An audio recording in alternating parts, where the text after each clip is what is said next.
Hello दोस्तों, welcome back in our YouTube channel. और आज हम लोग बात करेंगे कि चाचा नेहरू, क्योंकि आज 14 नवंबर का दिन है।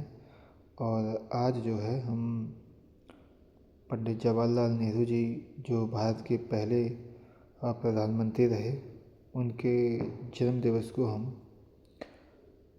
बाल दिवस के रूप में मनाते हैं। और आज हम जानेंगे कि चाचा नेहरू जो हैं, उनका ऐतिहासिक बैकग्राउंड क्या रहा, भारत की आज़ादी में क्या महत्व रहा उनका। उसके बाद जब वो भारत के पहले प्रधानमंत्री बने तब उनका क्या महत्व रहा। तो अब हम जानते हैं यहाँ, जैसा कि आप लोग हेडलाइन से पहचान रहे होंगे, कि नेहरू एक भारतीय राष्ट्रवादी नेता और राजनेता थे जो 1947 में स्वतंत्र भारत के पहले प्रधानमंत्री बने। जवाहरलाल नेहरू का जन्म जो है इलाहाबाद में हुआ था। वे एक वकील के बेटे थे जिनका जो परिवार था वह मूल रूप से कश्मीर से था। उनकी शिक्षा इंग्लैंड में हैरो स्कूल और फिर ट्रिनिटी कॉलेज कैम्ब्रिज में हुई। उन्होंने लंदन के इनर टेम्पल में कानून की पढ़ाई की। वे 1912 में भारत लौटे और कुछ सालों तक वकालत की, और 1916 में उन्होंने कमला कौल से शादी की और अगले साल उनकी एक बेटी इंदिरा जी हुई। 1919 में नेहरू भारतीय राष्ट्रीय कांग्रेस में शामिल हो गए, जो अंग्रेज़ों से अधिक स्वायत्तता के लिए लड़ रही थी। वे संगठन के नेता मोहनदास गांधी जी से बहुत ज़्यादा प्रभावित थे। 1920-1930 के दशक के दौरान नेहरू को सविनय अवज्ञा आंदोलन के लिए अंग्रेज़ों द्वारा बार बार जेल में डाला गया।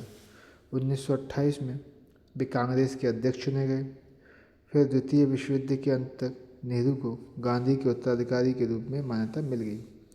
उन्होंने भारतीय स्वतंत्रता पर बातचीत में केंद्रीय भूमिका निभाई। उन्होंने मुस्लिम लीग और धर्म के आधार पर भारत के विभाजन पर जोर दिए जाने का विरोध किया।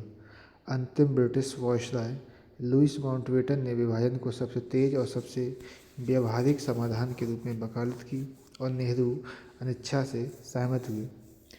15 अगस्त 1947 को नेहरू स्वतंत्र भारत के पहले प्रधानमंत्री बने। 1964 में अपनी मृत्यु तक वे इस पद पर बने रहे। उन्होंने उदारवादी, समाजवादी आर्थिक सुधारों को लागू किया और भारत का औद्योगिकरण की नीति के लिए प्रतिबद्ध किया। नेहरू भारत के विदेश मंत्री भी रहे।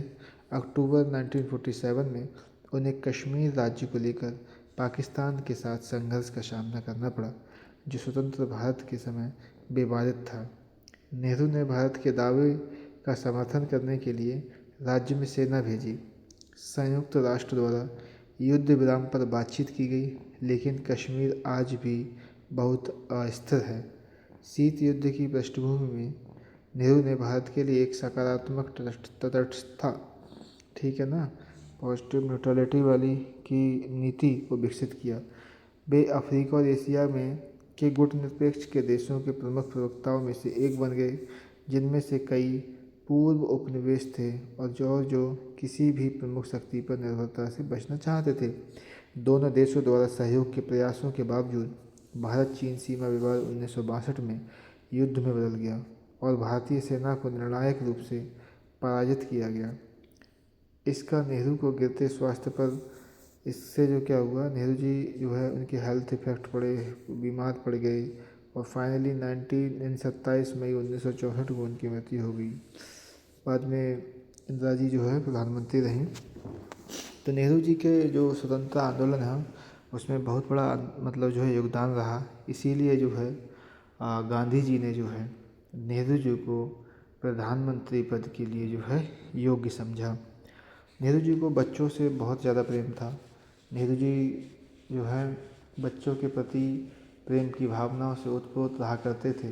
इसी वजह से जो है बच्चे नेहरू जी को चाचा बुलाते थे, और बाद में जो है धीरे धीरे ये परंपरा बढ़ती रही और नेहरू जी को चाचा नेहरू कहने लगे।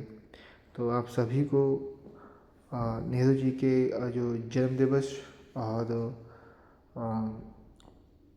नेहरू जी के जन्म दिवस की हार्दिक शुभकामनाएं।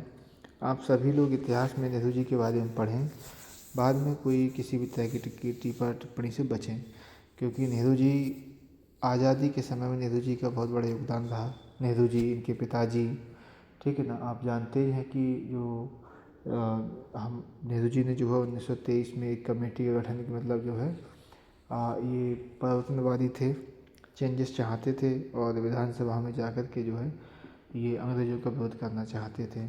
तो इस तरह से आप लोग जान सकते हैं कि नेहरू जी हों, चाहे इनके पिताजी हों, मोतीलाल नेहरू जी, इन सब का जो है बहुत बड़ा योगदान रहा भारत की आज़ादी में। तो एक बार फिर से आप सभी को तहे दिल से नेहरू जी के जन्म दिवस की हार्दिक शुभकामनाएं और बहुत बहुत बधाई। Thank you so much for watching this video. Thank you once again.